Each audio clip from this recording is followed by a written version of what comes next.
7:59 a.m. Boston Logan National Airport.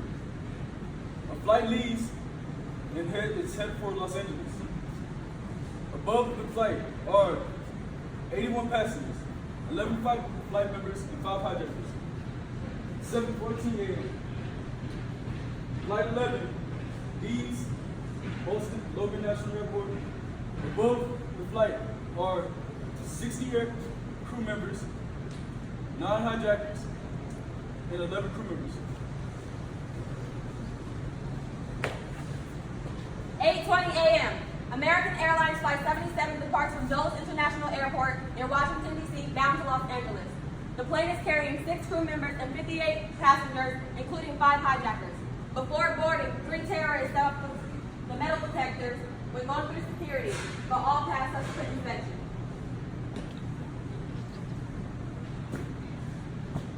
8:42 a.m. Flight 175 makes its last communication with air traffic controllers, reporting that during takeoff, we heard a suspicious transmission later determined to be Flight 11. At this time, Flight 175 is hijacked. 5 minutes later, its transponder code is changed.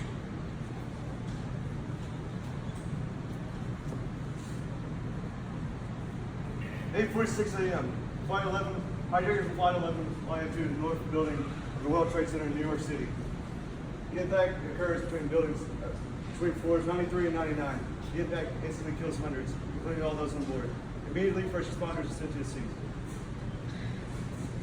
9:03 a.m. Flight 175 crashes into the South Tower of the World Trade Center, striking floors between 77 and 85. 9:37 a.m. Flight 77 hits the Pentagon in Virginia with a throttle set with maximum power. People on the ground are ultimately killed.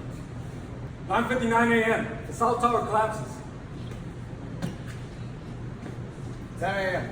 All members of the New York Fire Department were ordered to evacuate North Tower. While some being leaving, others did not hear the order or understand its significance. More than 400 first responders were killed in the World Trade Center attacks. Flight 93 crashes into a field near Shanksville, Pennsylvania, killing all passengers on board. The flight's intended destination was Washington, D.C. It would have arrived there 20 minutes later. The following excerpt will be the message given by George W. Bush the evening of September 11th. Good evening. Today our fellow citizens, our way of life, our very freedom came under attack in a series of deliberate and deadly terrorist attacks. The victims were in airplanes of their own offices, secretaries, businessmen and women, military and federal workers, moms and dads, friends and neighbors. Thousands of lives were suddenly ended by evil, despicable acts of terror. The pictures of airplanes flying into buildings, fires burning huge structures collapsing, filled us with disbelief. Terrible sadness and quiet, unyielding anger, these acts of mass murder were intended to frighten our nation into chaos and retreat, but they have failed. Our country is strong. A great people has been moved and defended a great nation. Terrorist attacks can shake the foundation of our biggest buildings, but they cannot touch the foundation of America. These acts shatter steel, but they cannot dent steel of American resolve. America was targeted for attack because we are the brightest beacon of freedom, opportunity in the world, and no one will keep the light of shining from today. Our nation saw evil, the very worst of human nature. We respond with the best of America. With the daring of our rescue workers, with caring for strangers and neighbors who came to give blood and help in any way they could. Immediately following the first attack, I implemented our government's emergency response plans. Our military is powerful. It is prepared.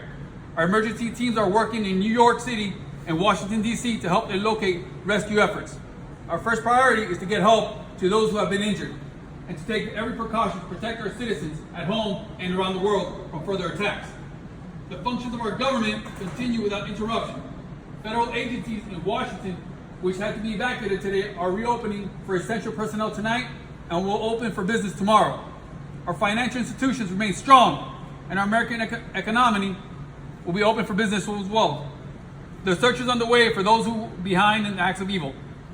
I have directed the full resources of intelligence and law enforcement communities to find responsible and bring them to justice. We will make no distinction between terrorists who committed these acts and those who harbor them. I appreciate very much the members of Congress who have joined me strongly in condemning these attacks. On the behalf of the American people, I thank the many world leaders who have called to offer condolences and assistance. America and our friends and allies will join in all those who want peace, security in the world. We stand together to win the war against terrorism. Tonight, I ask our prayers for those who grieve, for the children whose world has been shattered, for all whose sense of safety and security has been threatened. And I pray they will be comforted by the power greater than us, spoken through the ages of Psalm 23. Even though I walk through the valley of shadow of death, I fear no evil, for you are with me. This is the day when all Americans from every walk of life unite in our resolve for justice, peace. America has stood down the enemies before, and we will do so this time. None of us will ever forget this day, yet we go forward to defend freedom and all is good and just in our world. Thank you, good night, and God bless America. Hey, so 18 years ago, right? 18 years ago we were attacked, and here we are now. We're still stronger than ever. We're in an age where it's 18 years ago, so some of you probably born right after, not right before the events of September 11th. I ask to say as a remembrance the significance of what it means to you as Marines. At any given time, something can happen, you're called upon to answer the mail, okay? Again, I really appreciate everyone being out here today for this moment. We can just take and observe of what happened. So today is a day where, we give the thanks to, all the firemen, the policemen that went out there and they put their lives on risk to help those that, we couldn't make it. But my condolences to the families that they lost many people today. And today, many people don't know the true meaning, but others, they have lost people today. And for them, it is a day to remember, their loved ones, that they're not here today. So for me, I don't know anybody that, was part of it, but I do know Marines that, from New York that lost people, and it's just a very sad day to me. Today means a lot to me because I'm actually from New York. My family lives in New York. Most of them moved. But during that time, my dad was actually almost in those buildings. But thank God he got that one little phone call, that one little distraction that prevented him from going in there. But my condolences to those families who didn't get as lucky as I did. I think everyone who was out there saving everyone and who helped the matter. But if it wasn't for that one phone call or that one distraction, I probably wouldn't have my father with me today. So I just thank God that he's here with me every day. So today, 9/11, I think I was in first grade when I heard the news that planes had crashed at the World Trade Center. At the time, I didn't know what much to think of it. I was just a young kid. But as I got older, I kind of started to realize the tragic event and how it impacted so many lives. So today, I just think of remembering all the people around me and just grateful to be here because in an instant, somebody can lose their life and all their dreams and opportunities could just be over with. And so I'm just thankful that I'm here today. I'm surrounded by great people, and the Marine Corps is awesome. And I know that if I ever had anything, to go bad in my life, that I have brothers and sisters left and right of me that are always there to have my back and take care of me. And at the end of the day, we always have each other's back. And if we're going through anything, we're always there to help each other out. Just like on a day like today, if anybody's affected, we know that we got guys to the left and right of us that can take care of us and help us breathe. Today, 9/11, I will always remember this day. I remember being in 7th grade. I remember my teachers walking out the room crying in panic, and then they wheeling in a television screen and connecting it. At that time, the first tower had already been hit. We already seen smoke on the screen, and as children, young 7th grade, 12 years old, I didn't quite necessarily understand what was happening, but I remember watching that second tower hit, or that second plane hit that tower, and it didn't really register to me exactly what was going on for real, but I knew something bad happened. And even at that young age, not even knowing where New York was for real, I'm a city kid, so I still felt that same grief and that same sorrow. I knew something really, really bad happened. And from that point forward, I started looking into a lot more about what was going on in the country and what was going on in the world. And when the opportunity presented itself a few years later, I had the opportunity to join the Marine Corps. I took it, and I've been here trying to make sure I strengthen my country and prevent something like this from ever happening again. So I tip my hat to anybody who went out there and served, all of the first responders that went out there and helped out. and any other member who were in armed forces that went over there and fought against terrorists. We're here, we standing strong, and we'll always remember today. So on September the 11th, 2001, at 9 a.m., my alarm clock went off, and I was in the Hess Hall dorm room at the University of Tennessee. And I had it set to a radio station. Normally they do comedy, and it was a country station. And they were talking about some planes that just crashed into the World Trade Center, the Twin Towers. I didn't think anything of it. I just smacked the alarm, got up, brushed my teeth, got ready, got my crap, and went to class. I just thought it was a prank because that's what it normally was when I woke up.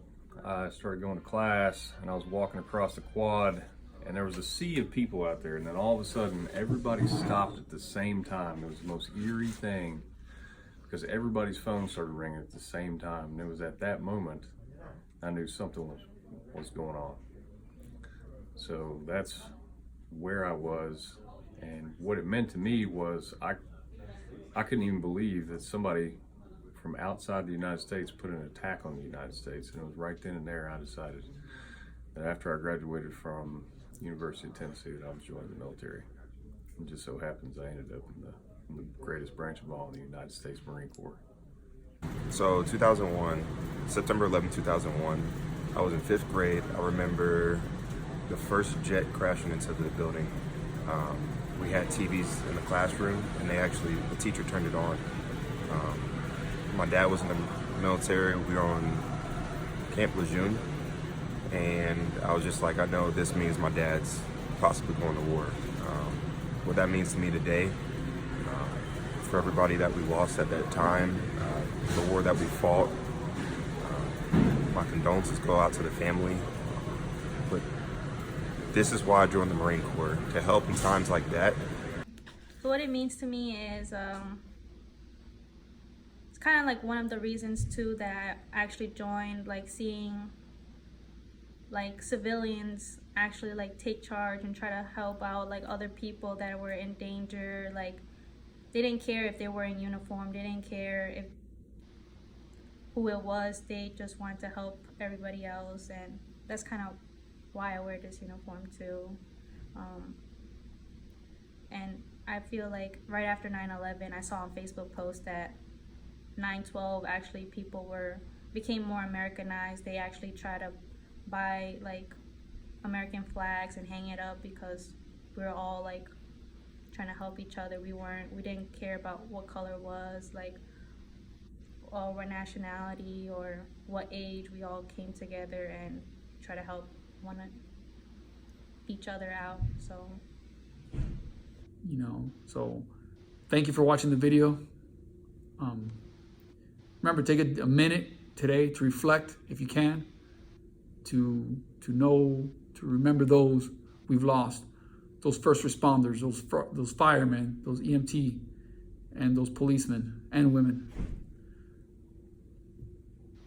Semper Fidelis.